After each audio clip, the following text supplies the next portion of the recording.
Oi, pessoal. Hoje eu vou dar continuidade à leitura do livro O Ateneu, do Raul Pompeia, beleza? Vão faltar aí apenas 2 vídeos para a gente finalizar a leitura deste livro aqui. A partir de hoje também vou começar a gravar vídeos por meio de um iPhone, tá? Um iPhone 8 Plus. Eu deixei de lado o Samsung. A maior parte dos vídeos que eu fiz aqui pro canal foram feitos por meio de um Samsung e por um Motorola também, tá? Samsung A32, se eu não me engano, e Motorola Moto G8 Power. Não são celulares ruins, pelo menos a meu ver, não são celulares ruins, mas por que eu comprei um iPhone? Porque me disseram que a qualidade da câmera dele é melhor, tá ok? Então vamos lá, pessoal. Página 132 do livro. Vou tentar ler aqui da página 132, capítulo 8, até a página 170, capítulo 11, tá ok? Então vamos lá. No ano seguinte, o Ateneu revelou-se-me no outro aspecto. Conhecera-o interessante, com as seduções do que é novo, com as projeções obscuras de perspectiva, desafiando curiosidade e receio. Conhecera-o insípido e banal como os mistérios resolvidos, calado de tédio. Conhecia-o agora intolerável como cárcere murado de desejos e privações. Desenvolvido à força e habilitado no torvelinho moral do internato, aproveitaram os 2 meses de feriado para espreitar a animação da vida exterior. A sala, a sociedade, os negócios da praça pública, que na infância são como contatos de nevoeiros resvalando pela imaginação, que nos despertam com um estardalhaço de pesadelo, que fogem, que somem-se, deixando-nos redormecidos no esquecimento da idade, ao tempo em que preferimos da soirée os bons bocados, das toaletes os laços de cores rútilas, ignorando que há talvez na vida alguma coisa mais açúcar que o açúcar e que o toque macio pode uma vez levar vantagem à coloração fulgurante, quando invejamos as posições sociais modestamente o garbo de faetonte nos carros de praça ou a bravura rubente de umas calças de grande uniforme, sem saber que as ambições vão mais alto e que há comendadores. O movimento do grande mundo não me aparecia mais como um teatro de sombras. Comecei a penetrar a realidade exterior como palpava a verdade da existência no colégio. Desesperava-me, então, ver-me duplamente algemada à contingência de ser irremissivelmente pequeno ainda e colegial. Colegial, quase calceta, marcado com um número, escravo dos limites da casa e do despotismo da administração. Havia a escassa compensação dos passeios. Uniformizava-se de branco o colégio como para as festas de ginástica, com os gorros de cadarço e safamos a 2, a 4 de fundo, tambores, clarins à frente. No ano anterior, os passeios tinham sido insignificantes, marchas alegres pelo arrabalde. Vinham ao peitoril as mocinhas, e nós todos, anchos de militarismo, dependíamos de elegância prodigamente. Eram melhores as excursões à montanha. Subíamos aos 2 irmãos, caminho do Corcovado, marchávamos até a caixa d'água. Aí debandávamos na ameníssima chapada. Os passeios eram depois do jantar. À noitinha voltávamos, dando balanço às notas de sensações, um deslumbramento verde de floresta, um retalho de afogueado crepúsculo, um canto de cidade ao longe, diluído em fumaça cor de pérola, ou o olhar de uma dama e o sorriso de outra, projetis inofensivos de namoro que, na hipótese de andar a gente em forma, tem o defeito da incerteza. Se vem expressamente a nós, se é ao vizinho, e a nós apenas por uma casualidade de ricochete, o ciúme eterno dos serrafilas que a Praia Vermelha conhece. Nos nossos passeios foram mais consideráveis. Primeiro ao Corcovado, assalto ao gigante, hoje domado pela vulgaridade da linha férrea. Às 2 horas da noite, troaram os tambores como em quartel assaltado. Os rapazes que mal havíamos dormido, na excitação das vésperas, precipitaram-se dos dormitórios. Às 13 e pouco estávamos na serra. Aristarco rompia a marcha, valente como um mancebo, animando a desfilada como Napoleão nos Alpes. Passeio noturno de alegria sem nome. As árvores beiravam a estrada de muros de sombra num e em outro ponto rendada de frestas para o céu límpido. No caminho, trevas de túnel e agitação confusa das roupas, malhada a esmo de placas de luar brando. Reptil imenso de cinza e leite em vagarosa subida. Que sonho de cócegas experimentaria o colosso na dormência de pedra que o prostrava ainda, espezinhado pela invasão. Subíamos, pelas abertas do arvoredo, devassávamos abismos. Ao fundo, a iluminação pública põe enfiadas como rosários de ouro sobre veludo negro. A boa altura, acampamos para o café. Criados que nos precediam com o farnel improvisaram um balcão e nos serviam sucessivamente na ordem da forma. Felizes alguns conseguiram uma gota de fino porto mais quente que o café, reforçando com um banho interno de conforto contra a umidade da altitude da hora, inflamando a coragem como um punch, avivando a alegria como um brinde de fogo. O espaço aparecia mais claro sobre a renda das ramas. As últimas estrelas por entre as folhas emurcheciam como jasmins e fechavam-se. Aristarco deu ordens à banda. A subida recomeçou em festa, um dobrado triunfal rasgou o silêncio das montanhas, espavorindo a noite. O bombo de Rômulo trovejou robusto, com imensa admiração da passarada que o espiava, metendo o bico à beira dos ninhos que o cobiçava talvez para genro, aturdindo os ecos com um repente brutal de alvorada. Ao passo que nos elevávamos, elevava-se igualmente o dia nos ares. Apostava-se a ver quem primeiro cansava. Cada avanço da luz no espaço era como um excitante novo para a jornada, suavizando a doçura do alvorecer todo o esforço da ascensão. Quando a música parava, ouvíamos, na alvenaria do grande encanamento pelos respiradouros, as águas do Carioca, ciciando queixas poéticas de náiade emparedada. Avistávamos por hiatos de perspectiva a Bahia, o oceano vastamente desdobrado em chamas, extenso cataclismo de lava. No planalto do Chapéu de Sol paramos. O diretor convencionou que, ao sinal de debandar, assaltaríamos na carreira o espigão de granito empinado à extrema do monte. A rapaziada aclamou a proposta e, com um alarido bárbaro de peleja, arrojamo-nos à conquista da altura. Chegou na frente o Tonico, meninote nervoso, de São Fidélis, especialista invicto da carreira, corredor de prática e princípios, que de cada exame da instrução pública fugia 2 vezes a chamada, entendendo que a fuga é a expressão verdadeira da força e a bravura uma invenção artificial dos que não podem correr. Rômulo fez a asneira de tentar o espigão. Ficou a meio caminho, sufocado, inanimado, roncando por terra. Almoçamos às 10 horas, cada um para o seu lado, depois da distribuição frugal do mantimento. Fartos de paisagem, formamos para a descida. Descida penosa. Tínhamos imprudentemente esgotado as forças na folgança. A marcha de volta foi uma miséria. Formamos ainda, mas já não havia quem olhasse para o alinhamento. As correias frouxas escapavam à cintura, as blusas às correias. Os pés cambavam, mal equilibrados no calçado, bambeavam os joelhos passadas de bêbado. As crianças adiante voltavam os olhos dolorosamente para o diretor, segurando-se uns aos outros pelos ombros, seguindo em grupos atropelados como carneiros para a matança. Aristarco, tão lépido como na subida, estimulava o seu povinho chasqueando compadecidas ironias. Quis recorrer ao estimulante da música. Os músicos derreados haviam deixado os instrumentos na carroça da matalotagem que vinha longe. Nem tambores, nem clarins. Apenas Rômulo, atrás de todos, trazia o bombo de roldão pela estrada como uma pipa. Por maior tormento, fundia-se a soalheira em chumbo ardente sobre nós, acendendo reflexos insuportáveis na areia da estrada, enquanto reverberava o dia lá embaixo sobre as casas pelos jardins nublados de vaporizações de estio, sobre a vegetação das montanhas a florescer das tristes flores da paixão da aleluia. Voltávamos de um dia alegre como soldados batidos. A ordem de marcha decompôs-se aos poucos. Quando chegamos ao Rio Comprido, íamos por bandos dispersos, arquejantes, os de maior fôlego na vanguarda, depois em cauda interminável de alquebramento, os mais fracos até aqueles que ficavam pelo chão como enfermos e que os inspetores buscavam como gado perdido. No portão do Ateneu, mãos às cadeiras, dentinhos brancos à vista, esperava-nos Ângela, fresca e forte, e recebia com uma vaiada de risadas, aquela entrada de vencidos homens e moços. Quando tempos passados anunciou seu grande piquenique ao Jardim Botânico, certo não foi objeção à lembrança deste descalabro de fadiga.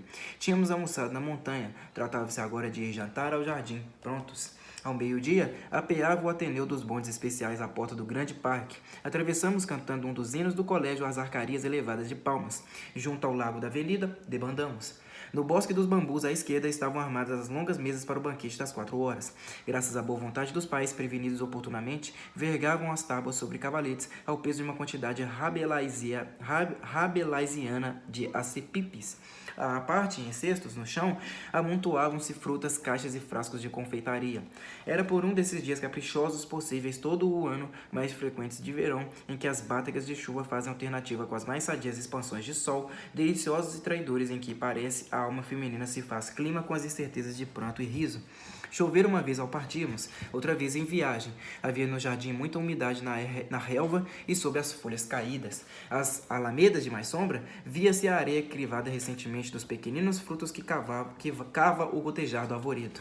Mas eram tão claros os trechos de bom tempo, no intervalo dos nimbos, que não podiam apreensões do aguaceiro entibiar a franqueza de alegria a que estávamos preparados. A rapaziada dispersou-se pelos gramados para a montanha, para os canaviais e pomares de ingresso vedado. Alguns munidos de anzóis acocoravam-se à beira do açude, como batráquios, enquanto esperavam que picasse a probabilidade difícil de um peixe. Os de espírito calmo buscavam sítios de soledade, iam passear à cisma silenciosa. Os sentimentais, com o instinto dos fotógrafos paisagistas, ensaiavam, comparavam, aplaudiam os melhores pontos de vista ou simplesmente 2 a 2 íntimos seguiam para longe, braços pela cintura, balbuciando diálogos lentos. Os menores corriam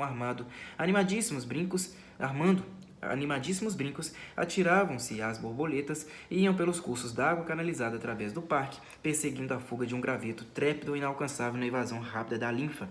Nos enredamentos obscuros do bosque, exatamente onde o artista grego incluiria um sátiro, podia se surpreender sob uma blusa o confiado abandono bucólico de outros colegas.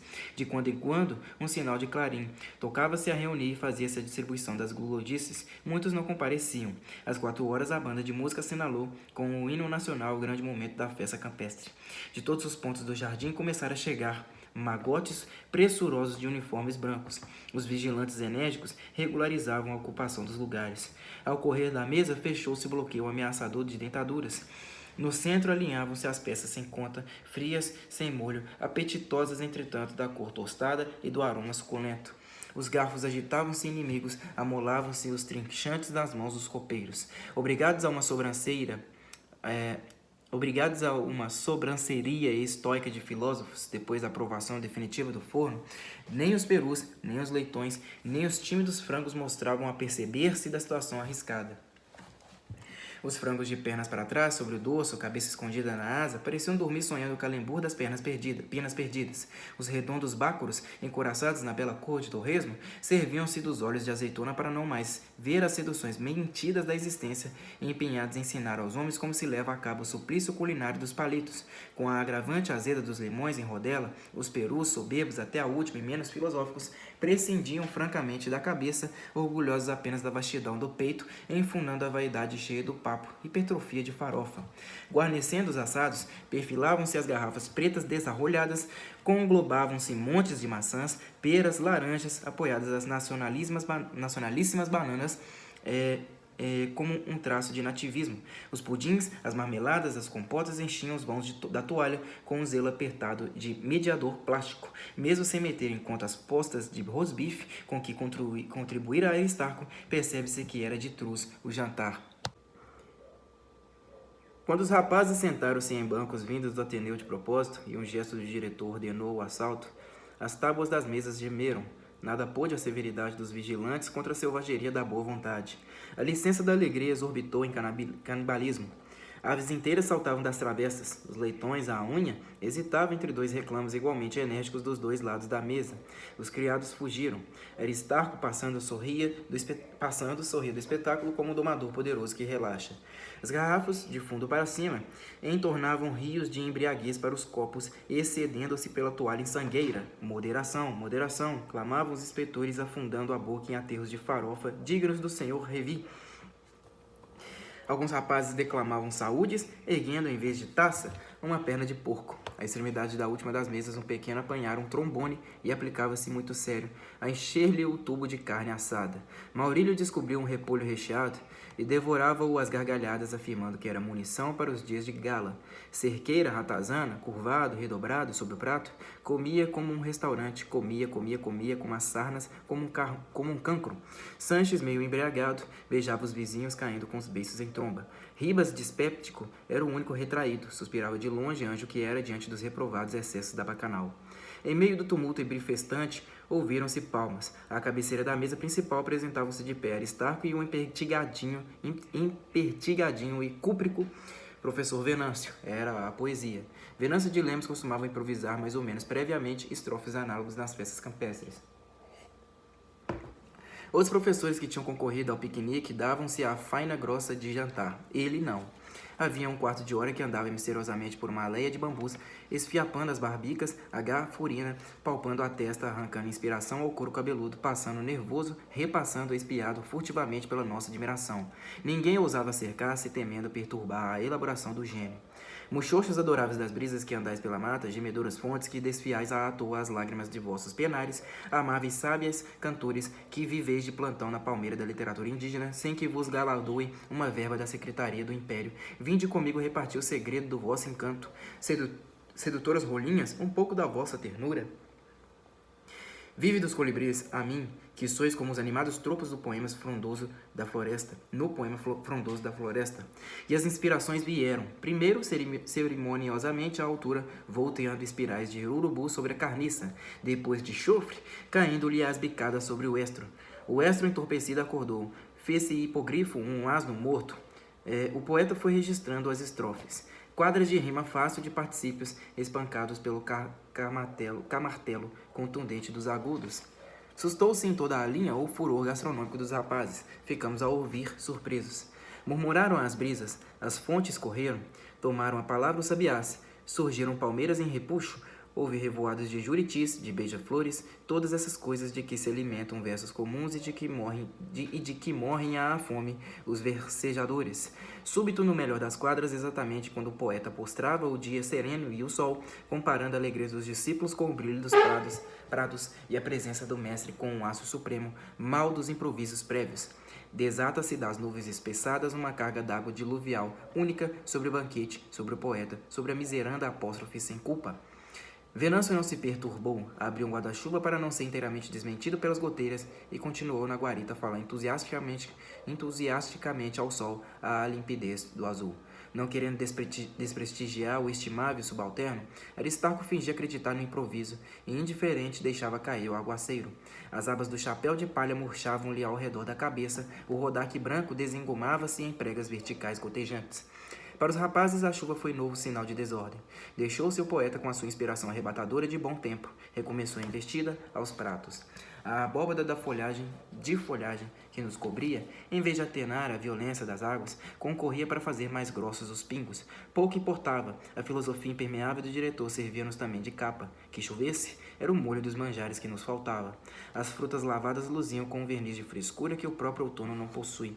O vinho estendia-se pela toalha encharcada, numa generalização solene de púrpura. O banho oportuno do banquete vinha temperar a demasiada aridez das farinhas de recheio. Acabamos pela sopa, descobriu Nearco, o penetrante por onde o vulgo principia. Qual acabávamos? Ninguém acabou. Sucedeu que com os fundilhos molhados, ninguém quis mais sentar-se. Girou o atropelo ao redor das mesas. Os bancos foram repelidos a pontapés. Repartia-se o doce sem equidade. Quem não avançava a tempo ficava sem ele. 2 inspetores, João Numa e o conselheiro, a pretexto de decidir uma contenda, arranjaram-se com uma caixa de pessegada e desapareceram. A chuva desculpava a bebida. Era inacreditável o consumo de brindes. Brindes a Aristarco, brindes aos companheiros, ao Silvino, ao poeta, ao sol, aos temporais, ao trovão escandinavo. Inimigos figadais no transporte do prazer reconciliaram-se. Barbalho saudou-me fogosamente. Rômulo, já tonto, afastado das mesas, brindava o copeiro que lhe arranjara uma garrafa. Depois brindou a noiva, o criado, bebendo também, tocou-lhe o copo. Como escurecia, o diretor fez o clarim chamar à forma. Debaixo do aguaceiro que não cessava, o colégio alinhou-se como bem pôde. Muitos, queixando-se de saúde delicada, obtiveram dispensa desta inoportuna disciplina de equilíbrio. Seguiram adiante para o portão abrigado do jardim. Após, fomos os outros, em marcha regular, pingando de molhadas. A fita vermelha dos gorros desbotava-se-nos pelo rosto em fios sanguíneos. Quando chegamos ao portão, já nos esperavam os bondes especiais. Do outro lado da rua, à entrada do conhecido restaurante, apareceu a família do Aristarco com alguns professores que lá tinham jantado. Dona Ema pelo braço do Crisóstomo, a Melica altivamente, só é distanciada. No colégio tivemos ordem de subir a descanso nos dormitórios, preventivo louvável de prudência depois dos excessos e da tempestade sofrida.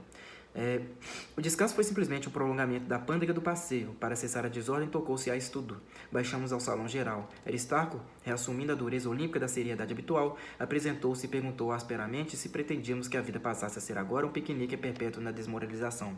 Tacitamente negamos e a tranquilidade normal entrou nos eixos. Não sabíamos que a essas horas preparava o segredo da alta justiça uma trama de intrigas que devia estragar em terrores a lembrança do grande passeio. A hora da ceia, na mesma porta em que se lia a gazetilha das aulas, sombrio como nunca, vagaroso como os compassos do Requiem, tétrico como o juízo final, entrou o diretor. Pausa preliminar, frêmito de sensação pelo refeitório. Tenho uma alma triste, começou cavernosamente. Uma cinta de trovões no horizonte, restos da tormenta da tarde faziam fundo as palavras em coro esquiliano. Tenho uma alma triste, senhores. A imoralidade entrou nesta casa. Recusei-me a dar crédito, rendi-me à evidência. Com todo o vigor tenebroso dos quadros trágicos, historiou-nos uma aventura brejeira. Uma carta cômica e um encontro marcado no jardim. Ah, mas nada me escapa.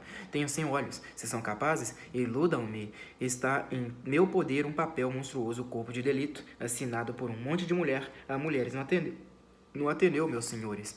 Era uma carta do Cândido, assinada Cândida. Essa mulher, esta cortesã, fala-nos da segurança do lugar, do sossego do bosque e da solidão a dois. Um poema de pouca vergonha.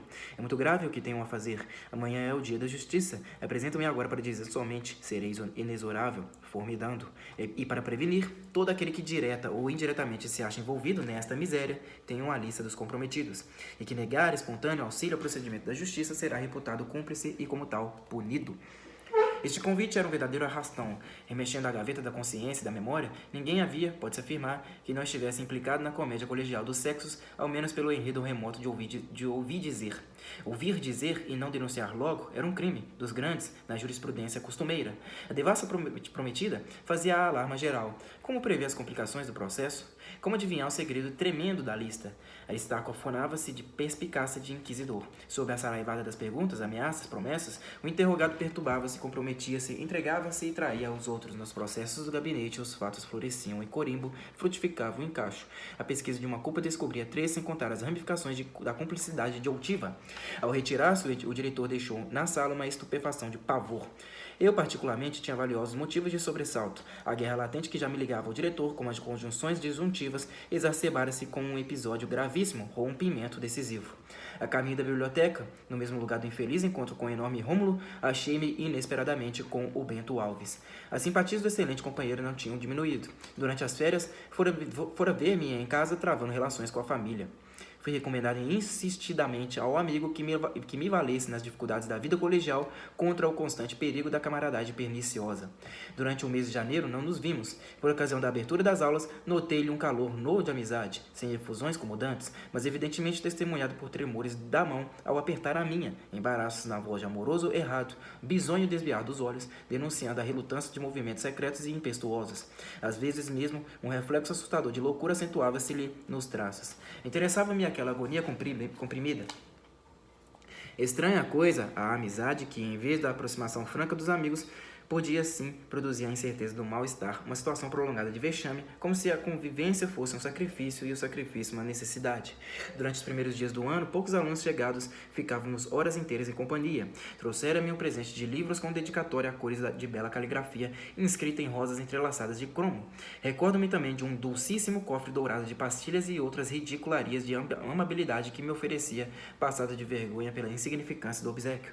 Confusamente, ocorria-me a lembrança do meu papelzinho de namorada faz de conta e eu levava a seriedade cênica a ponto de galanteá-lo, ocupando-me com o laço da gravata dele, com a mecha de cabelo que lhe fazia cócega aos olhos. Soprava-lhe ao ouvido segredos indistintos para vê-lo rir. Desesperado de não perceber. Uma das irmãs casara no Rio Grande. Ele mostrou-me o retrato de noivo, um par de bigodes negros escaídos com a noiva, um rosto oval correto e puro, o turbilhão nevoento dos véus. Deu-me um botão de flor de laranjeira que tinham remetido. Andavam assim as coisas em pé de serenidade quando ocorreu a mais espantosa mudança. Não sei que diabos de expressão notei-lhe no semblante, de ordinário tão bom.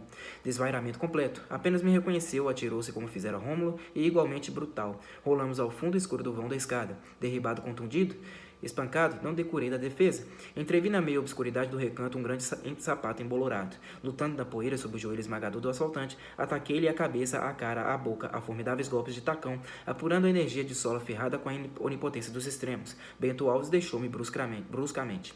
Tínhamos lutado em silêncio, sem que nada mais se ouvisse do que os encontrões pelo soalho. No corredor, entretanto, vimos Aristarco que chegava como em socorro. Bento Alves passou, imobilizou-o com o olhar sem vista, esgazeado, medonho de quem acaba de perpetrar um homicídio e desapareceu trôpego manchado de pó, lábios inflamados, desordem nos cabelos. Aristarco veio sobre mim, que explicasse a briga. Eu estava como o adversário empoeirado e sujo como de rolar sobre escarros. Respondi-lhe com violência. Insolente, rugiu o diretor. com uma das mãos prendendo-me à blusa, a estalar os botões, com a outra pela nuca, ergueu-me ao ar e sacudiu. Desgraçado, desgraçado, torço-te o pescoço, bandalhozinho impudente, confessa-me tudo ou mato-te. Em vez de confessar, segurei-lhe o vigoroso bigode. Fervia-me ainda a excitação do primeiro combate. Não podia olhar conveniência de respeito. Esperneei, contorci-me no espaço como um escorpião pisado. O diretor arremessou-me ao chão e, modificando o tom, falou: Sérgio, ousaste tocar-me. Fui primeiro tocado, repliquei fortemente. Criança, feriste um velho. Reparei que havia no chão fios brancos de bigode. Fui vilmente injuriado. Disse: Ah, meu filho, ferir a um mestre é como ferir ao próprio pai, e os parricidas serão malditos. O tom comovido deste final inesperado impressionou-me até o íntimo da alma. Estava vencido. Fiquei por um minuto horrorizado de mim mesmo. De volta do atordoamento, achei-me só no corredor. A saída dramática do diretor aumentou-me ainda remorsos. Houve uma reação de esforço moral e desatei nervosamente em pranto, chorei a valer, amparando-me ao peitoril de uma janela. Contava certo com um castigo excepcional, uma combinação qualquer do célebre Código do Arbítrio, em artigo cujo grau mínimo fosse a expulsão solene. Esperei um dia, 2 dias, 3. O castigo não veio. Soube que Bento Alves despedira-se do Ateneu na mesma tarde do extraordinário desvario. Acreditei algum tempo que a minha impunidade era um caso especial do afamado sistema das punições morais e que Aristarco delegara ao abutre da minha consciência o encargo da sua justiça e desafronta. Hoje penso diversamente. Não valia a pena perder de uma vez 2 pagadores prontos só pela futilidade de uma ocorrência desagradável? Não se duvida, mas sem testemunhas. O caso morreu em segredo de discrição, encontrando-nos eu e o diretor num conchavo bilateral de reserva, como se nada houvesse. O ressentimento, porém, devia ser fundo e a perspectiva tormentosa do processo ameaçava-me como um ensejo iminente da desforra. Não foi possível dormir tranquilo. À hora do primeiro almoço, como prometera, Aristarco mostrou-se em toda a grandeza fúnebre dos justiçadores. De preto, calculando magnificamente os passos do diretor, seguiam-no em guarda de honra muitos professores. À porta-fronteira, mais professores de pé, e os bedéis ainda, e a multidão bisbilhoteira dos criados. Tão grande a calada que se distinguia nítido e o tic-tac do relógio na sala de espera, palpitando os ansiados segundos. Aristarco soprou 2 vezes através do bigode, inundando o espaço com um bafejo de todo-poderoso. E sem exórdio, levanta-se, senhor Cândido Lima. Apresento-lhes, meus senhores, a senhora Dona Cândida, acrescentou com uma ironia desanimada, para o meio da casa e curve-se diante dos seus colegas. Cândido era um grande menino, beiçudo, louro de olhos verdes e maneiras difíceis de indolência e enfado. Atravessou devagar a sala, dobrando a cabeça, cobrindo o rosto com a manga, castigado pela curiosidade pública. Levanta-se, senhor Emílio Tourinho. Este é o cúmplice, meus senhores. Tourinho era um pouco mais velho que o outro, porém mais baixo, atarracado moreno, ventas arregaladas, sobrancelhas crespas fazendo um só arco pela testa. Nada absolutamente conformado para a gala, mas era com efeito o amante. Vem ajoelhar-se com o companheiro. Agora, os auxiliares. Desde as 5 horas da manhã trabalhava Aristarco no processo. O interrogatório, com o apêndice das delações da polícia secreta dos tímidos, comprometera apenas 10 alunos. A chamada do diretor, foram deixando os lugares e postando-se de joelho em seguimento dos principais culpados. Estes são os acólitos da vergonha, os corréus do silêncio. Cândido e Tourinho, braço dobrado contra os olhos, espreitavam-se a furto, confortando-se na identidade da desgraça como Francesca e Paulo no inferno. Prostrados os 12 rapazes perante Aristarco, na passagem alongada entre as cabeceiras das mesas, parecia aquilo um ritual desconhecido de noivado, à espera da bênção para o casal à frente. Em vez da bênção, chovia a cólera. Esqueceram, pais e irmãos, o futuro que os espera e a vigilância inelutável de Deus. Na face estanhada não lhes pegou o beijo santo das mães. Caiu-lhes a vergonha como um esmalte postiço, deformada a fisionomia, abatida a dignidade, agravam ainda a natureza e esquecem as leis sagradas do respeito à individualidade humana. E encontrou colegas assaz perversos que os favorecem calando a reprovação, furtando-se a encaminhar a vingança da moralidade e a obra restauradora da justiça. Não posso atear toda a retórica de chamas que ali correu sobre Pentápolis. Fica uma amostra do enxofre. Isto, porém, era um começo. Conduzidos pelos inspetores, saíram os 12 como uma leva de convictos para o gabinete do diretor, onde deviam ser literalmente serviciados segundo a praxe da justiça do arbítrio. Consta que houve mesmo pancada de rijo. Os condenados negaram depois. Em todo caso, era de efeito simples, consta, engrandecido pela refração nebulosa do boato. Concluída a chamada dos indiciados, a sala inteira respirou desafogo. No recreio, a rapaziada dispersou-se com gritos festivos. Franco, sobretudo, estava de um contentamento nunca visto. Casualmente em liberdade, por não ter havido leitura das notas, fazia da circunstância uma pirraça contra o Silvino. Eu é que sou o mal, repetia andando a roda. Eu é que sou o bandalho, a peste do colégio. O mal sou eu só. Silvino foi gradualmente perdendo a paciência. Atirou-se por fim ao Franco desesperado, lançou-o à terra, meteu-lhe os pés. Alguns rapazes protestaram com gritos. Silvino ameaçou. Fogosos da exaltação desordeira do passeio da véspera, que por momentos dominaram o terror do processo, reuniram-se em massa contra o Silvino. O inspetor salvou a força moral, refugiando-se no alto da escada e fazendo de cima trejetos enérgicos com a carteira e o lápis. A tardinha, em nome do diretor, foram convocados a castigo os cabeças do motim. Eu no meio, fomos alinhados 20 e tantos no corredor que partia do refeitório. Na qualidade de presos políticos, vítimas da generosa sedição, não nos vexava a penitência. Uns conversavam gracejando, outros sentavam-se no soalho. Junto de mim ficava um armário dos aparelhos escolares, revestindo-se a vidraça de uma tela protetora de metal. Através do arame, na última luz vespertina, eu espiava lá dentro os queridos planetas de vago brilho como a noite encarcerada ainda. Por trás do armário havia uma porta. Conversavam do outro lado, na sala das visitas, Aristarco e o guarda-livros. Chegavam-me palavras perdidas. De boa família, 2, um descrédito. Vão pensar, expulsar não é corrigir, isto é o menos. Não há gratuitos? Sim, quanto a mim, desagradável sempre riscar. Borra a escrita, em suma, mocidade. Acabavam de acender a iluminação do Ateneu. Decididamente, era um dia nefasto. Do corredor ouvimos enorme barulho no pátio. Recomeçavam as vaias. Protegidos pela noite, mostravam-se mais alvoroçados os rapazes. Era um tumulto indescritível, vozear de populaça em revolta, silvos, brados, injúrias, em que os gritos estrídulos dos pequenos destacavam-se como arestas da massa confusa de clamores. Os inspetores chegaram aterrados a procurar o diretor, mostrando a cara salpicada de verrugas vermelhas. Adivinhei, era a revolução da goiabada. Uma velha queixa. A comida do Ateneu não era péssima. O razoável para algumas centenas de tolinhos. Possuía mesmo o condimento indispensável das moscas um regalo, mas aborrecia a impertinência insistida de certos pratos. Uma epidemia, por exemplo, de fígados guisados um ano todo. Ultimamente havia 3 meses a goiabada mole de bananas, manufatura econômica do despenseiro. Aristarco empalideceu de despeito. Visava-o diretamente a desaforada insurreição, e isto no meio-dia em que fizera espetáculo da justiça tremenda. Não quis, entretanto, arriscar o prestígio. Vimo-lo no corredor incerto sem sangue, mandando que voltasse os bedéis a acalmar. Torturava-o ainda em cima o ser ou não ser das expulsões. Expulsar, falis talvez. O código em letra gótica na moldura preta lá estava imperioso e formal como a lei, prescrevendo a desligação também contra os chefes da revolta. Moralidade e disciplina tudo ao mesmo tempo. Era demais.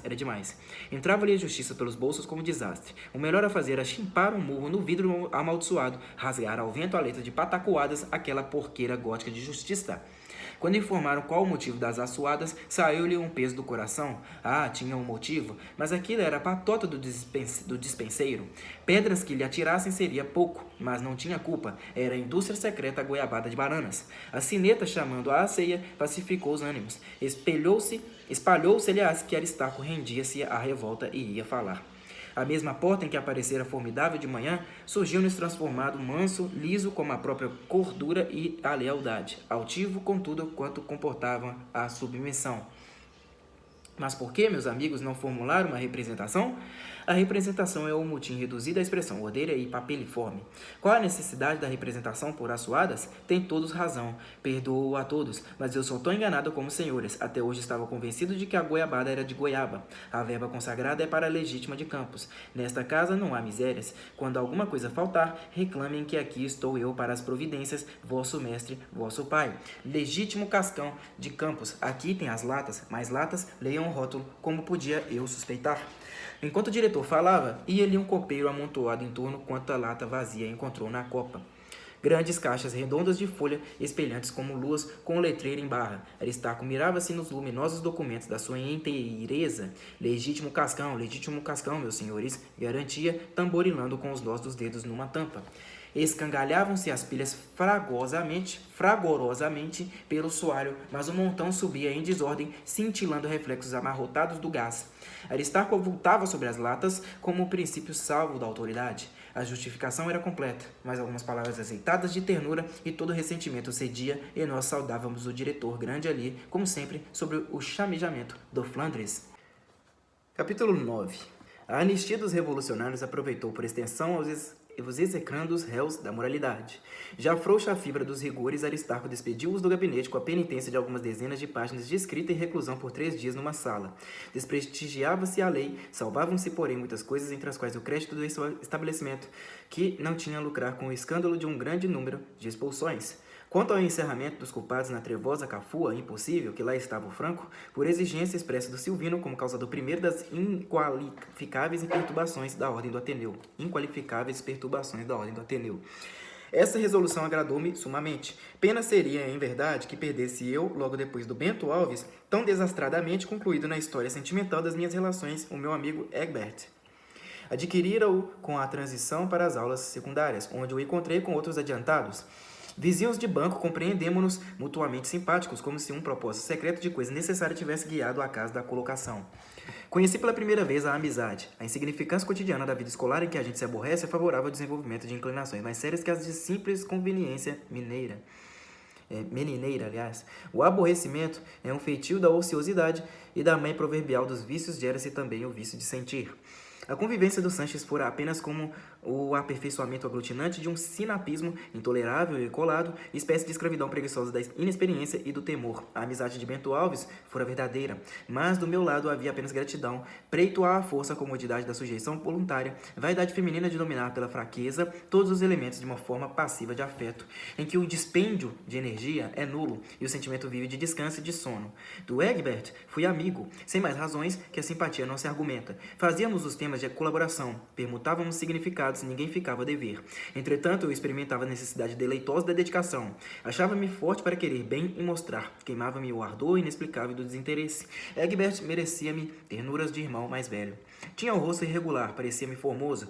De origem inglesa, tinha os cabelos castanhos entremeados de louro, uma alteração exótica na pronúncia, olhos azuis de estrias cinzentas, oblíquos, pálpebras negligentes, quase a fechar, que se rasgavam, entretanto, a momentos de conversa em desenho gracioso e largo.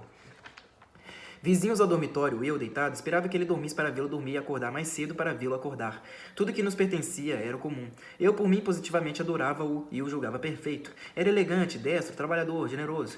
Eu admirava-o desde o coração até a cor da pele e a correção das formas. Nadava como as toninhas. A água azul fugia-lhe diante em marulho, ou subia-lhe aos ombros banhando de um lustre de marfim polida a brancura do corpo. Dizia as lições com calma, dificilmente, às vezes embaraçado por aspirações ansiosas de asfixia. Eu mais o prezava nos acessos doentios da angústia. Sonhava que ele tinha morrido e que deixara bruscamente o Ateneu. O sonho despertava-me em susto, e eu com alívio avistava-o tranquilo na cama próxima, uma das mãos sob a face, compassando a respiração ciciante. No recreio, éramos inseparáveis, complementares como duas condições recíprocas de existência. Eu lamentava que uma ocorrência terrível não viesse de qualquer modo ameaçar o amigo para fazer valer a coragem do sacrifício, trocar-me por ele no perigo, perder-me por uma pessoa de quem nada absolutamente desejava. Vinham-me reminiscências, aliás, dos exemplos históricos de amizade. A comparação pagava bem. No campo dos exercícios, à tarde, passeávamos juntos, voltas sem fim, em palestras sem assunto, por frases soltas, estações de borboletas sobre as doçuras de um bem-estar mútuo e inexprimível. Falávamos baixo, bondosamente, como tremendo espantar, com a entonação mais alta, mais áspera, o favor de um gênio benigno que estendia sobre nós a amplidão invisível das asas. Amor unus erat. Entrávamos pelo gramal. Como ia longe o burburinho de alegria vulgar dos companheiros. Nós dois sós. Sentávamos-nos à relva. Eu descansando a cabeça aos joelhos dele, ou ele aos meus. Calados, arrancávamos espiguilhas à grama. O prado era imenso, os extremos escapavam já na primeira solução de crepúsculo. Olhávamos para cima, para o céu, que céu de transparência e de luz. Ao alto demorava-se ainda em cauda de couro uma lembrança do sol, de sol. A cúpula funda descortinava-se para as montanhas, diluição vasta, tenuíssima de arco-íris, brandos reflexos de chama, depois o belo azul de pano, depois a degeneração dos matrizes para a melancolia noturna preanunciada pela última zona de roxo doloroso. Quem nos dera ser aquelas aves duas que avistávamos na altura, amigas, declinando o voo para o ocaso, destino feliz da luz em pleno dia ainda, quando na terra iam por tudo às sombras. Outras vezes, subíamos ao duplo trapézio, embalávamos-nos primeiro brando, afrontando a carícia rápida do ar. Pouco a pouco aumentava o balanço e arriscávamos loucuras de arremesso, assustando o Ateneu, levados em vertigem, distendidos os braços, pés para frente, cabeça para baixo, cabelos desfeitos, ébrios de perigos ditosos se as cordas rompessem e acabássemos os dois ali, como uma só vida, no mesmo arranco. Líamos muito em companhia, páginas que não terminavam de leituras delicadas, fecundas em cisma, Robinson Crusoe, a solidão e a indústria humana, Paulo e Virgínia, a solidão e o sentimento. Construímos risonhas hipóteses que fariam de nós, vendo-se nos apuros de uma ilha deserta. Eu, por mim, iniciava logo uma furiosa propaganda a favor da imigração e ia clamar às praias até que me ouvisse o mundo. Eu faria coisa melhor, decretava preventivamente o casamento obrigatório e punha-me a esperar pelo tempo. A pastoral de Bernardin de Saint-Pierre foi principalmente o nosso enlevo. Parecia-nos ter o poema no coração, a baía do túmulo, de águas profundas e sombrias, festejada apenas algumas horas pelo sol a prumo, em suave tristeza sempre. Ao longe, por uma bocaina, a fachada à vista branca da igreja rústica de Pamplemouses. Ideávamos vagamente, mas inteiramente, na meditação sem palavras do sentimento, quadro de manchas sem contorno. Ideávamos bem as cenas que líamos da singela narrativa, almas que se encontram, dois coqueiros esbeltos crescendo juntos, erguendo aos poucos o feixe de grandes folhas franjadas ao calor da felicidade e do trópico. Compreendíamos os pequeninos amantes de um ano, confundidos no berço, no sono, na inocência. Revivíamos o idílio todo, instintivo e puro. Virginie, ele será Eureuse, sei lá o que está escrito aqui. Ele será Eureuse. Animávamos-nos da animação daquelas correrias de criança na liberdade agreste. Gozávamos do sentido daquela topografia de denominações originais, descobertas da amizade, lágrimas enxugadas, ou de alusões à pátria distante. Ouvíamos palmear a revoada dos pássaros, disputando ao redor da Virgínia a ração de migalhas. Percebíamos sem raciocínios a filosofia sensual da mimosa entrevista. Aí tá tudo em francês aqui, não tem tradução nesta bosta. Ai. Ó, tá assim, ó. Bem aqui em cima aqui. Eu não sei se vai dar foco.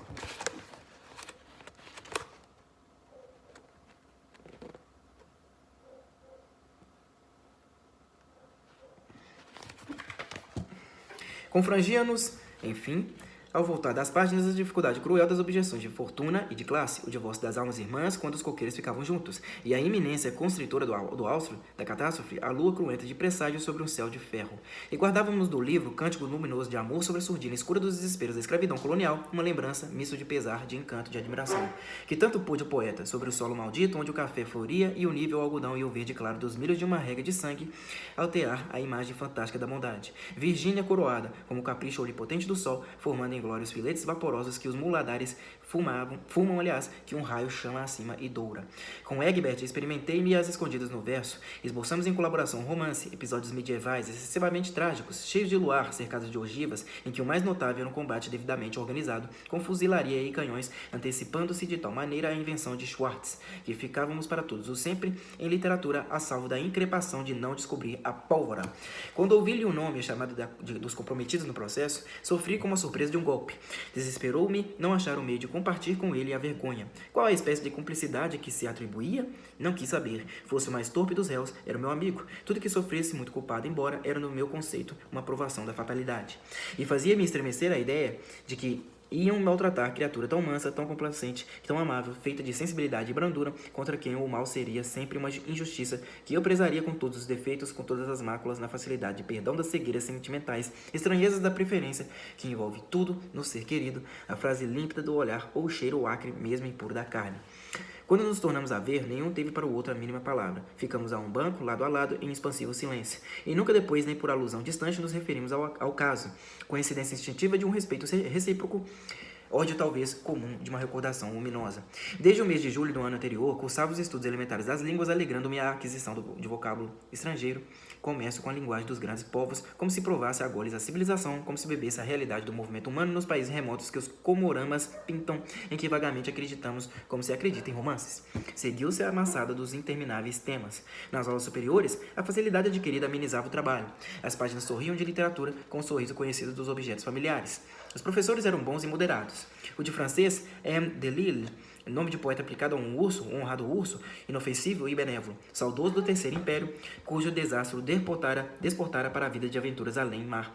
Barbado como um colchão de crinas por um vigor de cabelo denso, luxuriante, ruivo queimado no lugar da boca, mais longe preto, através do qual passavam-nos simultaneamente baforadas expressivas de cachaça e regras de Roubaud. O professor de inglês, Dr. Velho Júnior, nome de contradição ainda, o melhor dos homens, zeloso explicador detalhado, sem exaltar-se nunca, calvo como a ocasião, mas que excelente ocasião de se estimar e querer bem. A companhia do Egbert ultimava a situação e o estudo era uma festa. O professor Venâncio lecionava também inglês. Escapei-lhe às garras, felizmente, uma fera. Chatinho sobre o diretor, terrível sobre os discípulos. A um deles arremessou-o contra um registro de gás, quebrando-lhe os dentes. Manlio, além das primeiras letras, regia a cadeira especial de português. Graças ao estudo do outro ano, alcancei sofrivelmente o meu atestado de vernaculismo, garantindo pela competência oficial. Graças também às tinturas do latim, que me iniciara o padre mestre Frei Ambrósio.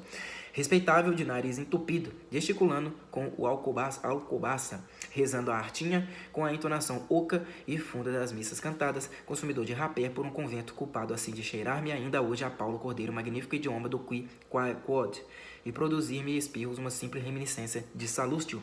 Era costume no Ateneu licenciar-se um pouco do regimento da casa a estudante de certa ordem que estivesse em véspera de exame. Safa-se então para o jardim com os livros e a comodidade do trabalho a bel prazer. Companheiros sempre aproveitávamos, eu e o Egbert, com toda vontade, a regalia consuetudinária. Antes da data memorável do francês, muito passeamos pelas avenidas da sombra Chateaubriand, Corneille, Racine, Molière. O teatro clássico dava para grandes efeitos de declamação. Quanta tragédia perdida sobre as folhas secas! Quanto gesto nobre desperdiçado! Quantas soberbas falas confiadas à viração leviana e passageira! Um era Augusto, outro Sina, um Nearco, outro Poliuto, um Horácio, outro Curiácio, Dom Diogo e o Cid, Joas e Joade, Nero e Burro, Filinto e Alceste, Tartufo e Cleanto. O arvoredo era um cenário deveras. Dialogávamos com toda a força das encarnações dramáticas, a bravura cavalheiresca, o civismo romano, as apreensões de rei ameaçado, o heroísmo da fé, os arrufos da misantropia, as sinuosidades do hipócrita. Uma estátua de Deus anônima, de louca esfolada, verde de velhice, constituía o auditório atento fixamente, comedido, sem demasias de aplauso nem reprovação, mas constante e infatigável. Para o desempenho dos papéis femininos havia dificuldades. Cada um queria a parte mais enérgica do recitativo. Tirava-se a sorte, e segundo o acaso, um de nós ou outro enfiava-se em cerimônia a saia de qualquer dama e ia perfeita a toalete do sentimento, noivado de Ximene, desespero de Camila, luta de Paulina, ambição de Agripina, soberania de Esther, astúcia de Elmira, dubiedade de Celimene. Outro papel curioso de distribuir era o de Burro. Papel honesto, entretanto, e altamente simpático. Ninguém o queria fazer, o virtuoso conselheiro de Nero. Melhor que a prerrogativa do estudo livre era uma espécie de prêmio, não catalogado nos estatutos, com que Aristarco gentilmente obsequiava os distintos. Levava-os a jantar, em sua casa, uma honra, à mesa toalha com a princesa Melica dos olhos grandes. Quis o bom fato que obtivéssemos os dois amigos a prezada nota e registre-se perene, examinados pelo professor Currou, sei lá que porra é, Currou. O tremendo catão das bolas pretas, terror universal dos bichos. Sei lá como é que se pronuncia essa merda aqui. Courroux. O livro devia colocar aqui, né? Como é que se pronuncia corretamente, mas... fazer o quê? Catão das bolas pretas, terror universal dos bichos. O diretor recebeu-me da instrução com um abraço contrafeito de estilo. Percebi que ainda escorria a fístula dos ressentimentos. Convidado Egbert, força era que o fosse eu também, e o fui de má vontade por fórmula. Cumpria-me forjar pretexto e recusar o convite, mas atraía-me certo número de curiosidades, por exemplo, ver como comia a Melica, uma coisa de subido interesse. Lembro-me, entretanto, que havia flores sobre a mesa que estava a queimar a sopa. Não reparei sequer se esteve presente a filha do diretor. Uma atenção absolveu-me, exclusiva e única. Dona Emma reconheceu-me. Era aquele pequeno das madeixas compridas. Conversou muito comigo. Um fiapo branco pousava-me ao ombro do uniforme. A boa senhora tomou-o finamente entre os dedos, soltou-o e mostrou-me, sorrindo, o fio levíssimo a cair lentamente no ar calmo.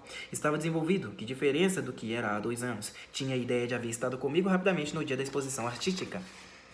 Um peraltinha, interrompeu Aristarco, entre mordaz e condescendente de uma janela, a cujo vão conversava com o professor Crisóstomo. Eu quis inventar uma boa réplica, sem grosseria, mas a senhora me prendia a mão nas dela, maternalmente, suavemente, de tal modo que me prendia a vivacidade também. Prendia-me todo, aliás, como se eu existisse apenas naquela mão retida. Depois da interrupção de Aristarco, não sei mais nada precisamente do que se passou na tarde. Miragem sedutora de branco, fartos cabelos negros colhidos para o alto com infinita graça, uma rosa nos cabelos, vermelha como são, vermelhos os lábios e os corações, vermelha como um grito de triunfo. Nada mais. Ramalhetes à mesa, um caldo ardente e sempre a obsessão adorável do branco e a rosa vermelha. Estava ao meu lado pertinho, deslumbrante o vestuário de neve. Serviam-me alguns pratos, muitas carícias. Eu devorava as carícias, não ousava erguer a vista. Uma vez ensaiei. Havia sobre mim 2 olhos perturbadores, vertendo a noite. Parece que me olhava também, não tenho certeza, do outro lado, por entre as folhas, o professor Crisóstomo. Empossado no seu grande orgulho, que mesmo em casa fazia valer, Aristarco presidia, tão alto porém, e tão longe que dir-se-ia um ausente. De volta ao Ateneu, Sentia-me grande. Ateneu, sentia-me grande. Crescia-me o peito indefinivelmente, como se me estivesse a fazer homem por dilatação. Sentia-me elevado, 20 anos de estatura, um milagre. Examinei então os sapatos, a ver se haviam crescido os calcanhares. Nenhum dos sintomas estranhos constatei. Mas uma coisa apenas, olhava agora para Egbert como para uma recordação e para o dia de ontem. Daí começou a esfriar o entusiasmo da nossa fraternidade. Capítulo 10. Bem diferente esta exaltação deliciosa do abatimento espavorido da véspera da manhã mesmo na Secretaria da Instrução Pública. A expectativa mortal das chamadas, uma insignificância, o terror acadêmico, que nos sobressalta, que nos deprime como o que há de mais grave. E por ocasião das provas de francês, já não era estreante. A estreia do primeiro exame foi de fazer febre. 3 dias antes pulavam-me as palpitações, o apetite desapareceu, o sono depois do apetite. Na manhã do ato, as noções mais elementares da matéria com o apetite e com o sono. Memoria in albis. O professor Mânlio animava. A animação, lembrando o perigo, assustava mais. Esmagava-me por antecipação o peso enorme da Bastilha da Rua dos Ourives, como os tribunais ferozes sem apelo, a terrível campainha penetrante da abertura da solenidade, os reposteiros plúmbeos de espesso verde, sopesando as armas imperiais, as formidáveis paredes de alvenaria secular. Que barbaridade aquela conspiração toda contra mim, contra um de todos aqueles perfis rebarbativos contínuos, o Matoso, o Neves Leão, as comissões, qual mais poderosa e carrancuda. O Conselho da Instrução, no fundo, coisa desconhecida, mitológica, entrevista com as pinturas religiosas das abóbadas sombrias, onde as vozes da nave engrossam de ressonância, emprestando a força moral à justiça das comissões, com o prestígio da elevação e do inacessível, mais alto que tudo, o ministro do império, o executivo, o Estado, a ordem social, aparato enorme contra uma criança. Entrava-se pela rua da Assembleia para o saguão ladrilhado. Ali estive não sei que tempo, como um condenado em oratório. Em redor de mim morriam de palidez outros infelizes esperando a chamada. O mais velho de todos, cadavérico, ar de Cristo, tinha a barba rente, pretíssima, como um queixo de ébano adaptado a uma cara de marfim velho. De repente abre-se uma porta. De dentro do escuro, saiu uma voz, uma lista de nomes. Outro, ainda não era o meu. Afinal, não houve nem tempo para um desmaio. Empurraram-me. A porta fechou-se. Sem consciência dos passos, achei-me numa sala grande, silente, sombria, de teto baixo, de vigas pintadas, que fazia dobrar-se a cabeça instintivamente. Uma parede vidraçada em toda a altura de vidros opacos de fumaça, cor de pergaminho, coava para o interior um crepúsculo fatigado, amarelento, que pregava máscaras de icterícia às fisionomias. Entre os vidraços e os lugares que eram destinados aos examinandos, ficava a mesa examinadora. À direita, um velho calvo baixinho de alouradas cãs, rodeando a calva em franja de dragonas, barba da cor dos cabelos, reclinava-se ao espaldar da poltrona e lia um pequeno volume com o esforço dos míopes, esfregando as páginas ao rosto. À esquerda, um homem de 30 anos, barba rareada por toda a face, pálpebras inclusive, óculos escuros, cabelo seco, caracolando. A claridade batendo pelas costas denegria-lhe confusamente as feições. O terceiro presidente da comissão não se via bem, encoberto pela urna verde de frisos amarelos. Distribuiu-se o papel rubricado. Um dos examinadores levantou-se e apanhou com um movimento circular um punhado de pontos e lançou-os à urna. A urna de folha cantava irônica sobre o cair dos números sonoramente. Tirou-se o ponto, momento de angústia ainda. Depois, estrofe dos Lusíadas. Estávamos livres da expectativa. Não me preocupou mais a dificuldade do ponto. Depois do ditado, como em relaxamento de cansaço de espírito, esqueci o inventário natural dos conhecimentos que a prova reclamava. Pus-me a pensar nas primeiras leituras de Camões, no Sanches, nos banhos da natação, na maneira de rir de Ângela, no criado assassinado, no processo do assassino, que fora julgado havia pouco. 3 pancadinhas que senti no calcanhar chamaram-me das distrações. Voltei-me. Era o meu vizinho da mesa de trás, o queixo de ébano que pedia socorro. Valha-me que estou perdido, não atino com a ordem direta. O ruído desta frase balbuciada sibilou bem forte para atrair a atenção da mesa. Atirei-lhe a oração principal, mas tive medo de acudir inteiramente. Além disso, precisava cuidar do próprio interesse. Deixei o pobre Cristo de marfim entregue ao desespero de uma lauda deserta. De vez em quando, o infeliz espetava-me as costas com a caneta. Para a prova oral, fui mais animado. A nota da escrita era tranquilizadora. Os exames orais eram todos na sala de cima. Entrava-se pela rua dos Ourives. Os examinandos estavam em geral mais calmos. Além destes, enchia-se o saguão da escada com a turbamulta dos assistentes, confusão de fardetas, fraques surrados sobre casacas, todas as idades, todos os colégios representados, além dos estudantes avulsos de aulas particulares, em cujo número confundiam-se caras suspeitas de farroupilhas exemplares definidos de vagabundagem. O Ateneu era invejado. Vítimas do uniforme, os discípulos de Aristarco passeavam entre os grupos dos colégios rivais, sofrendo de shots com uma paciência recomendada de boa educação. Fumava-se. No ambiente sem luz pairava fixo o nevoeiro dos hálitos e um cheiro de sarro intolerável. Emplastravam-se de cusparadas as paredes. Passeava-se arrastando os pés na areia do ladrilho. Ressoavam grandes gargalhadas de Chip Chandler. Chasqueava-se a palavrões. Alguns rapazes de sorrisos frouxos, sem expressão, maneiras reles, arrebitavam para o alto com as costas da mão, chapéus de palha suja e passeavam gingando. Os mais distintos davam caminho, repuxando um canto desdenhoso de lábios, perfilando mais a elegância. Um rebuliço extraordinário agitou a multidão. Acabava-se de descobrir na cal, coberta de epigramas e rabiscos, uma nova inscrição de muito espírito, versalhada satírica contra o professor Curroux da mesa de francês, rimando em U, sempre em U de cima a baixo, como uma fertilidade pasmosa de epítetos. Nem de propósito, na mesma ocasião entrava e lançava-se precipitadamente pela escada o terrível professor. Não o conhece? Lá vai, indicou-me um companheiro mais próximo. Não o conhecia. Vi-o magro, anguloso, feio, olhando com ferocidade contínua, não se sabia felizmente para quem, porque era estrábico.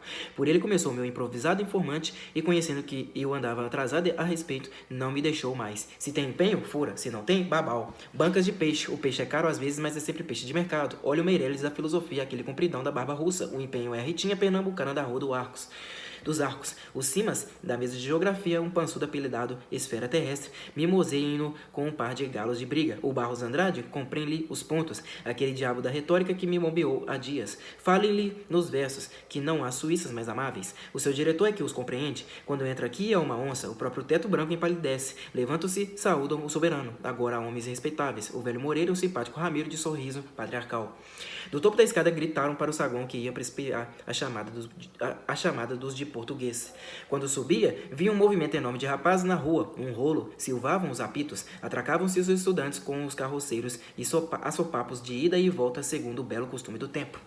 Prestavam-se os exames numa grande sala de muitas janelas de velhos caixilhos em xadrez apertado, vidros grossos antigos mal fundidos oferecendo espessuras desiguais e densidades verdes. Um parapeito de ferro em grade dividia o salão por 2 lances, o mais espaçoso para os assistentes. No outro havia 2 mesas de exame, a de matemáticas perto da entrada, a de português mais adiante, e tão chegadas que se fundiam as respostas de uma com as perguntas da outra, resultando admiráveis efeitos de aplicação das ciências exatas à filologia. Antes da cerimônia, palestrava-se a meia voz. Um sujeito entrou deixando cair a bengala. Olharam todos. Não conhece? Indagou-me o oficioso companheiro. Um sexagenário, encanecido, ele, coidal, cara lambida de padre, cabelos brancos ondeando pelos ombros em bossa sobre casaca ilimitada, riscando o chão a cada passo. O conselheiro Vilela, ou melhor, o conselheiro Tiete, uma instituição, vai presidir, não sei se é Tiete, uma instituição, vai presidir as matemáticas, preside a tudo, conforme é preciso, incorruptível. Catão e Bruto somados, na banca de inglês, há uns anos, reprovava a todos. Como não? Dizia, se erram escandalosamente, no Tiete.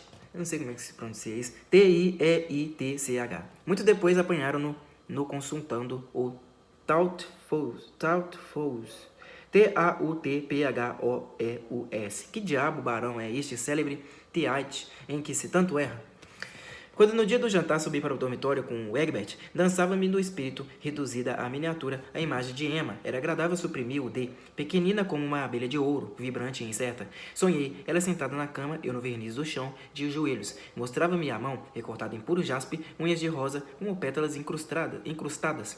Eu fazia esforços, aliás, para colher a mão e beijar. A mão fugia. Chegava-se um pouco, escapava para mais alto. Baixava de novo, fugia mais longe ainda, para o teto, para o céu, e eu a via inatingível na altura, clara, aberta como um astro.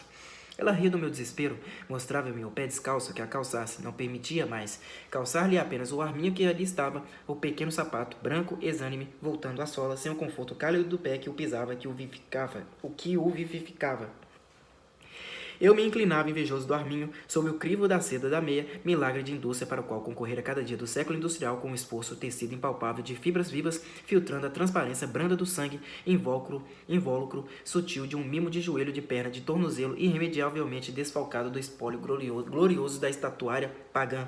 Calçá-la apenas, mas eu a fazia torcer-se, calçando-a de dores numa tortura ardente de beijos, exalando eu própria a alma toda em chama.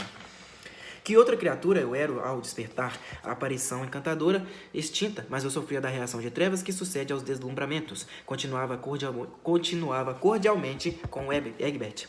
Parecia-me, entretanto, a sua amizade agora uma coisa insuficiente, como se houvesse em mim uma selvageria amordaçada de afetos. Egbert parecia, às vezes, um intruso. Passeando com ele, que diferença de outrora, produzia-me o efeito de uma terceira pessoa. Eu preferia andar só. Não sei por que conveniência de acomodação, fui transferido para o dormitório dos maiores.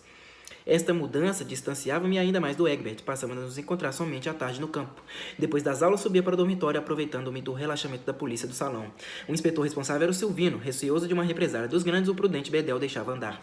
Eu deitava-me preguiçoso, ouvindo a grita do pátio como coisa absolutamente alheia à minha vida. Contava as tábuas do teto, porção de traços paralelos que se perdiam no reflexo da tinta. Às vezes, há narrativas de Dumas que não distraíam. Em outras camas, deitados como eu, de cara para cima, cruzando os botins, alguns colegas fumavam, soprando devagarinho colunas de fumo que subiam verticalmente e rodavam azuis. A um canto no fim do salão jogavam 3 parceiros bocejantes, acentuando sem entusiasmo as alternativas do azar como uma partida de sonâmbulos. Muitas vezes, na modorra pesada da cesta, as costas aquecidas da posição, fechando-se-me os olhos ao brilho do sol que adivinhava, lá fora no terceiro abrasado, eu adormecia. À hora da aula ou do jantar, um companheiro puxava-me. Estes intervalos de dormência sem sonho, sem ideia, sem indefinida cisma, era o meu sossego. Pensar era impacientar-me. Que desejava eu? Sempre o desespero da reclusão colegial e da idade. Vinham-me crises nervosas de movimento e eu cruzava de passos frenéticos o pátio sôfrego, acelerando-me cada vez mais como se quisesse passar diante do tempo. Nem me interessavam as intrigas do salão. E que intrigas? Exatamente a substância do afamado mistério do chalé. A uma das extremidades do comprido salão, armava-se o biombo do Silvino, grande caixão de pinho à meia altura do teto, com uma porta e uma janela de palmo quadrado, donde saíam emanações de roupas suadas e vários outros cheiros indecifráveis de pouco asseio, donde saía mais durante a noite, crescendo e decrescendo um roncar enorme, fungado de narigudo. Os rapazes furavam orifícios com verrumas para espiar e tinham achado a legenda do Silvino. Depois disto, vinha a demografia especial da terceira classe, a distribuição por famílias regulares ou por aproximações eventuais, conforme os caracteres sob a divisa comum do nada a ver, ou como entendiam outros, nada a ver separadamente. Louvavam-se os exemplos de fidelidade, comentavam-se as traições, censuravam-se as tentativas de sedução, improvisava-se a teoria do lar e do leito, cantava-se o hino báquico, aliás, dos caprichos volantes do entusiasmo passageiro. Chamavam-me a mim o Sérgio do Alves. Fazia-se a crítica dos novos sob um ponto de vista inteiramente deles. Apostavam a ver quem seria primeiro. Exigiam juramento de segredo para passar adiante uma história que tinham, por sua vez, jurado não contar a ninguém. Serviam-se mutuamente em passo às boas risadas, anedotas espessas, com ou sem aplicação, conforme o pedido e o paladar do ensejo. Toda a crônica obscura do Ateneu redigia-se ali, em termos explícitos e fortes, expurgada dos arrebiques de recato, de inverdade, pelo escrúpulo das comissões investigadoras. O Silvino, que se fosse, não tinha nada com a conversa dos rapazes. Uma das melhores máximas do chalé era esta característica: fica revogado o diretor. Tudo que na primeira classe e na segunda era extraordinário, ali era normal e corrente. Todas as idas, desde o Cândido até o Sanches. Das classes inferiores, havia quem fizesse empenho em mudar para a terceira. No ambiente torvo da intriga, insinuava-se o vai e vem silencioso das ficções, drama joco sério dos instintos em ilusão convencional e grosseira. Investiam-se dos diversos caracteres convictamente os mancebos, explorando o momento efêmero da pele, novidade tenra do semblante como elemento de artifício, deleitando-se no engano, tomando a peito a caricatura da sensualidade. Havia o que afetava a moderação no capricho, conhecendo o desvio em regra como ladrão que sabe ser honesto no roubo, com o ar sério espantadiço das fêmeas qui sortent. Havia os ingênuos perpetuamente infantis, não fazendo por mal risões de riso solto, com o segredo de adiar a inocência intacta através dos positivos extremos. Havia os entusiastas da profissão, conscientes, francos, impetuosos, apregoando-se por gosto, que não perdoavam à natureza o erro original da conformação. Não ser eu mulher para melhor o ser. Estes faziam um grupo à parte, conhecidos publicamente e satisfeitos com isto, protegidos por um favor de simpatia geral inconfessado mais evidente, beneplácito perverso e amável de tolerância que favoneia sempre a corrupção como um aplauso. Eles, os belos efebos, exemplos da graça juvenil e da nobreza da linha, às vezes traziam pulseiras, ao banho triunfavam nus, demorando atitudes de ninfa à beira d'água em meio da coleção mesquinha de esqueletos sem carne nas tangas de meia, e carne sem forma. Havia os decaídos, portadores miseráveis de desprezo honesto, culpados por todos os outros gastos, às vezes antes do consumo, atormentados pela propensão de um lado pela repulsa de outro, mendigos de compaixão sem esmola, reduzidos ao extremo de conformar-se deploravelmente com a solidão. Com estes em contraposição, os de orgulho masculino, peludos, morenos, nodosos de músculos, largos de ossada e outros mirrados de malícia, insaciáveis de voz trêmula e narinas ávidas de bode, os gorduchos de beiço vermelho relaxado, fazendo praça de uma superioridade porque nem sempre zelaram antes da madureza das banhas. Ângela dominava-os a todos, vencia-os. As janelas abertas para o quintal do diretor eram fortemente gradeadas de madeira, por entre as travessas olhávamos. Ângela fazia-se menina para brincar e correr com vivacidades de gata. Rolava no chão, envolvendo a cara nos cabelos secos, soltos. Saltava agitando o ar com as roupas. Colhia flores e jogava, distribuindo por igual a todos que ela a todos queria bem. Quando não havia muitos, às grades do salão descuidava-se e aparecia em corpinho e saia branca, afrouxando o cordão sobre o seio, mostrando o braço de espádua, espreguiçando-se com as mãos ambas, a nuca e os cotovelos para cima, contando para a janela as histórias que não acabavam mais, enquanto as axilas, em fofos de camisa, ia escapando a indiscrição dos fios fulvos. Sempre ao sol, sempre alegre, filha selvagem da luz, fauna indomável das regiões quentes, afrontando a temperatura como as leoas, insensível e sobranceira, cantava. Só no canto era triste. Canções nostálgicas repassadas do sentimento de coisas distantes, um lar amigo de pais, um coração de adolescente conhecido uma vez antes da imigração para sempre, canções da ilha em que se ouvia o murmúrio do oceano calmo e das brisas viajadas, e o grito angustiado das gaivotas e a celeuma longe da maruja à faina, acompanhando um estribilho insistente de amor malandro de gente pobre à beira-mar, feito de peixe, de ociosidade triste e de calor. Às vezes era grosseira, dialogava ao desafio em chacota desbocada com quem quisesse, impacientava-se abruptamente, desaparecia arremessando uma praga de bem acabada torpeza, fazia pilhéria. Tinha um colégio também para receber internos e externos meio pensionistas, batia no ventre. E com a grosseira, com a chacota, com o estribilho sentimental, com os descuidos do corpinho, com as flores, com as turbulências de crianças sem modos, Ângela era a rainha da atenção e da curiosidade. Inflamava-se o chalé, em conflagrações de entusiasmo. Se passava algum tempo sem aparecer, colavam-se às grades, percrustando a sombra das árvores do quintal, carinhas sem conta, chupadas de saudade, e divertia-se a apreciar os ardores engaiolados dos fios meninos, entretendo-se a desesperá-los, como quem atiça o braseiro para ver a erupção das fagulhas, o rodopiar dos rubis candentes, com um prazer graduado entre o orgulho de castelã requistada de 100 paladinos e a expectativa palpitante do carname em postas de um festim de jaula. Com o tempo vinha descobrir que uma camarilha de despertos conseguira sofismar alguns paus da grade da última janela, 3 ou 4 leitos além do meu, e passavam de noite, quando o silêncio se fazia, a tomar fresco no jardim do diretor. Preferiam as noites escuras, que têm mais estrelas e mais segredo, e preferiam as noites de chuva, que em questão de fresco são decisivas. Desciam por uma corda de lençóis torcidos e voltavam às vezes como pintos, mas refrescados para sempre. Por medida de prudência, não passeavam mais de 2 por noite, fazendo sentinela um durante a ausência do outro. Disse que me não interessavam as intrigas e preocupações gerais do salão. Não fui preciso, e não sei como possa ser neste ponto sem recorrer às modalidades de expressão, atualmente virtualmente, que um anacronismo injusto condenou. Pouco se me davam fatos, o espírito seduzia, talvez por isso fiz a descoberta do sofisma da camarilha, incomodando-me a liberdade secreta, o rega-bofe às altas horas, como um roubo feito a mim, aos companheiros, iludidos no sono, traição odiosa à nossa tolice de descuidados, Veio-me uma noite a tentação violenta de espalhar o segredo por todos, desmoralizar os finórios, conduzir o Silvino e mostrar-lhe os sarrafos ajeitados à deslocação, trair merecidamente aos traidores.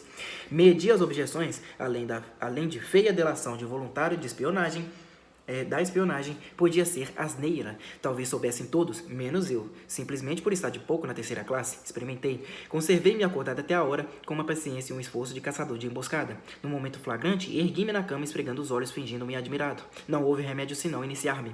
Os 2 da noite contaram. Malheiro era o chefe da troça, uma troça de 9, muitos discretos, muito hábeis, também quem traísse, apanhava. A minha irritação contra o sofisma abrandou sem desfazer-se. Sempre que por acaso algum rapaz surpreendia os expedicionários na frescata, era incontinente e aliciado para as vantagens e sob as ameaças. O murro fabuloso do malheiro era a sanção. Não quis as vantagens, mesmo murro à parte.